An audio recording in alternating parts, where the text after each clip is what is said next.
émission est présentée par Romain Villard. Bonsoir et bienvenue dans votre édition du 20h, le JT. Voici les titres du jour. Dans les titres du jour, nous allons parler de la garde à vue de l'animateur radio et télé Sébastien Coé devant la brigade des mineurs. Nous parlerons de la prime JO proposée pour le personnel de la SNCF à 95 € brut. C'est la décision de la direction. L'info locale ce soir, demain, le Premier ministre Gabriel Attal sera à Valence. Que fera-t-il? Nous serons dans cette édition. En Martinique, un incendie détruit plusieurs véhicules sur le parking de la radio privée RCI à Fort-de-France. Puis nous finirons cette édition bien sûr par la météo de demain, donc à Tournon-sur-Rhône, en France métropolitaine, ainsi que l'éphéméride de demain. Nous sommes en direct bien sûr sur FRA News. Excusez-moi encore de mon retard. Alors, est-ce que c'est bon? Nous sommes en direct, ça c'est bon. Et là, voilà. Donc, dans l'actualité aujourd'hui, selon des sources concordantes à BFM TV, Sébastien Coé, l'animateur de télé et de radio, est en garde à vue, ou du moins était en garde à vue depuis mercredi matin. Alors, est-ce qu'il est sorti à l'heure actuelle? On n'en a pas plus d'informations, mais en tout cas, il a été placé en garde à vue devant la brigade des mineurs, où il a été convoqué, donc hier matin. L'animateur est visé par au moins 5 plaintes déposées par des femmes qui dénoncent des faits de viol, et donc, de viol et d'agression sexuelle, donc voilà. Donc, de viol et d'agression sexuelle. Depuis le début de l'année, ces plaignantes ont été interrogées successivement par la brigade des mineurs. De son côté, Sébastien Coé réclame son innocence depuis le début. Alors bien sûr, il a déposé lui aussi des plaintes, notamment pour dénonciation calomnieuse et tentative d'extorsion aggravée. Il avait été entendu en fin d'année dernière par la brigade de la répression de la délinquance aux personnes, mais en tant que plaignant. Par le biais de ses deux avocats, l'animateur débouté le mardi 7 mai dernier, dans son litige qu'il opposait à la radio Énergie, rappelle qu'une enquête est également en cours auprès du parquet de Nanterre, donc pour les faits qu'il dénonce de cyberharcèlement, de dénonciation calomnieuse et de tentative d'extorsion de fonds, et espère que les auteurs donc de ces faits pourront être bientôt arrêtés et stoppés. Dans l'actualité également, la direction de la SNCF propose une prime de 95 €. 95 €, c'est bien sûr ce chiffre qu'on a entendu aujourd'hui depuis quelques jours. La SNCF donc qui propose, la direction, une prime de 95 € brut par jour pour les cheminots qui travailleront sur la période des JO du 24 juillet au 11 août et sur la période du 28 août au 8 septembre. C'est ce qu'a appris France Info hier auprès de sources syndicales, soit jusqu'à 1900 € brut au maximum sur les 20 jours. La direction de la SNCF confirme dans un communiqué ces mesures qu'elle envisage pour les 50 000 cheminots nécessaires à la bonne réalisation à la bonne réalisation du plan de transport des Jeux Olympiques et Paralympiques. Une réunion a été organisée hier par la direction de la SNCF avec tous les syndicats de cheminots sur les primes allouées aux agents et seront mobilisés pendant les Jeux Olympiques et Paralympiques. Cette table ronde intervient au lendemain d'une journée de grève dans les transports qui était donc mardi. La direction proposait dans un premier temps une prime de 50 € brut par jour aux salariés pendant les JO et 200 à 500 € en plus selon la période. Alors des sommes bien sûr insuffisantes d'après les syndicats. Ces derniers ont désormais jusqu'au 4 juin pour signer le projet, toujours de sources syndicales. Il concerne donc tous les agents qui concourent à la production de transport pendant les périodes des Jeux Olympiques et Paralympiques, aussi bien les conducteurs que les agents de maintenance. Cela représente entre 40 et 50 000 personnes qui bénéficieront au moins partiellement des primes. Alors, bien sûr, le coût global de ces mesures n'aura aucun impact donc pour les contribuables, bien sûr, et pour le prix des billets des clients voyageurs. C'est ce qu'assure la SNCF. Dans l'actualité également, je m'éponge un peu parce que je transpire beaucoup. Donc je disais, dans l'actualité également locale, le Premier ministre Gabriel Attal se rendra demain à Valence. Lors de ce déplacement, il fera des annonces sur la force d'action républicaine.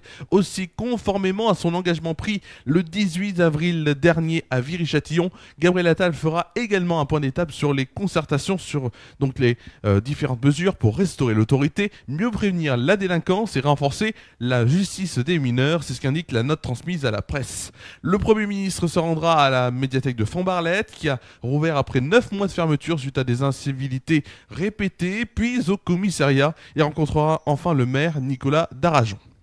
Ou d'Aragon plutôt.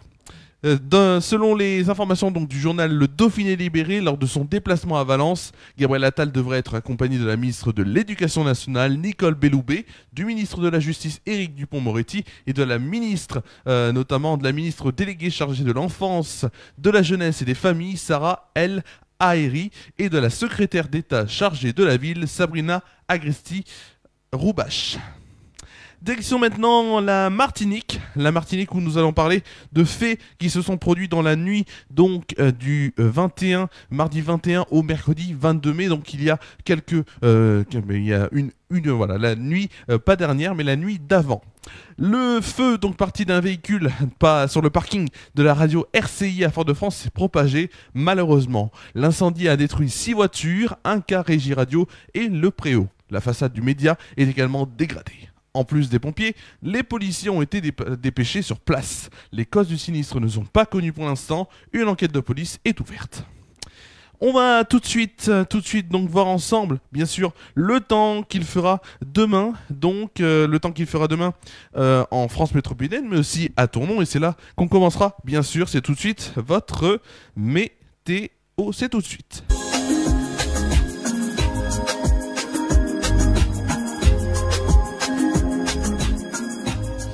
Et tout de suite, on va commencer par la météo à Tournon-sur-Rhône. Tournon-sur-Rhône, où demain, ce sera une journée assez moyenne. Je vais vous dire pourquoi. Un vendredi assez moyen. Pourquoi? Et très très moyen plutôt. Puisqu'il y aura un ciel ensoleillé. Donc pour demain matin, excusez-moi, j'ai plein de... Ouah, j'inspire beaucoup. Donc je disais, un vendredi qui s'annoncerait moyen avec un ciel ensoleillé dès le matin. Ça c'est bien, 15 degrés de moyenne. Mais pour l'après-midi, malheureusement, la situation va se dégrader avec des averses orageuses. 20 degrés de moyenne et 21 degrés au plus haut de la journée. Tout de suite, la météo en France métropolitaine pour demain matin. Demain matin, le soleil brille généreusement à l'ouest et au sud, alors que le temps reste très mitigé ou bien mitigé en direction du nord-est et du centre-est avec des passages nuageux porteurs d'averses. Les températures demain matin, en moyenne dans les grandes villes, 9 degrés à Charleville-Mézières, 3 et Dijon. Il fera 10 degrés à Brest, Lille, Orléans, Bourges, Limoges, Montélimar, Bordeaux et Biarritz. 12 degrés pour Paris, Strasbourg et La Rochelle, Lyon et Toulouse. 14 degrés pour Montpellier. Le plus froid, ce sera à Cherbourg avec 7 degrés. Pour le plus chaud, il fera donc 15 degrés à Perpignan, Nice et Montpellier. Pour donc demain après-midi, le temps que vous allez bien sûr voir dans quelques instants, voilà. Demain après-midi, un temps instable concerne un grand quart nord-est du pays avec des éclaircies et des averses orageuses. En allant vers l'ouest, le temps est plus sec avec une alternance de nuages et de belles éclaircies.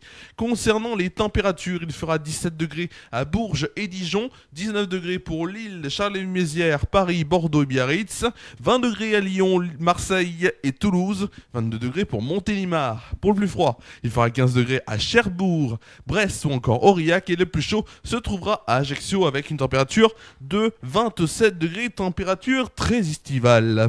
Nous fêterons demain les saints Donatien et Maël, ainsi que la sainte Maëlle. Le soleil s'élèvera à 5h58 et se couchera à 21h37. Nous gagnerons ainsi 2 minutes de soleil en plus.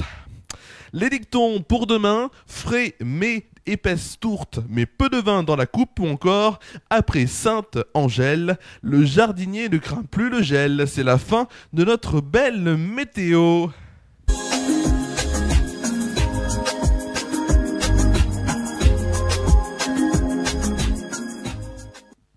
On va tout de suite donc aller quasiment sur notre fin d'édition, bien sûr avec les prochains rendez-vous sur cette antenne ou ailleurs, puisque demain donc on se retrouve en direct dès 20h, bien sûr pour votre dernière édition de 20h le JT. J'essaierai d'être à l'heure cette fois-ci, excusez-moi encore de ce retard. Donc 20h le JT pour la dernière édition de la semaine, samedi détente à 19h sur FR News. Je ne sais pas encore si elle va être en direct ou pas, mais si je suis ici, elle sera en direct.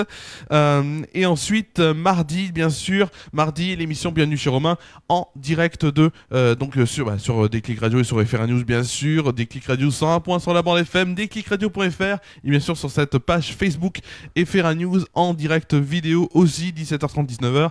Vous connaissez l'émission découpée en 4 parties. Première partie locale, deuxième partie nationale, troisième partie médiatique, quatrième partie la météo. Et c'est la plus petite partie, mais la partie pour moi aussi qui est bien importante pour conclure ces émissions. Voilà. Et aussi demain à 11h, on se retrouve en direct avec Amandine pour vous présenter une émission spéciale du MAG, spéciale Monstrueuse Rencontre. On aura notamment une personne qui travaille, ou du moins une personne qui est vraiment dans les Monstrueuses Rencontres et qui nous parlera bien sûr des Monstrueuses Rencontres. On a Amandine aussi qui fera notamment partie des intervenants, ou du moins des intervenants qui donnent des cours de théâtre, parce que Amandine est donc comédienne aussi, comédienne de métier bien sûr, et on animera ensemble cette spéciale Monstrueuse Rencontre demain, donc dès 11h, le MAG sur Déclic Radio. Voilà, c'était tout ce que j'avais à vous dire donc pour aujourd'hui. Voilà, merci à vous d'avoir suivi cette édition du 20h le JT. Passez une très bonne soirée, une très bonne nuit, prenez soin de vous et de vos proches. On se retrouve donc de rendez-vous demain, le MAG dès 11h avec Amandine sur Déclic Radio 101.1 sur la bande FM, déclicradio.fr sur internet, et le 20h ici sur FR News demain demain sur FR News et sur Déclic Radio.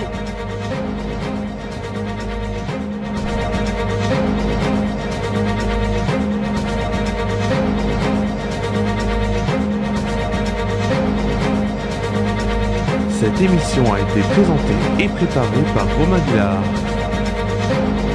Cette édition est à retrouver sur les chaînes Facebook et YouTube d'FR News.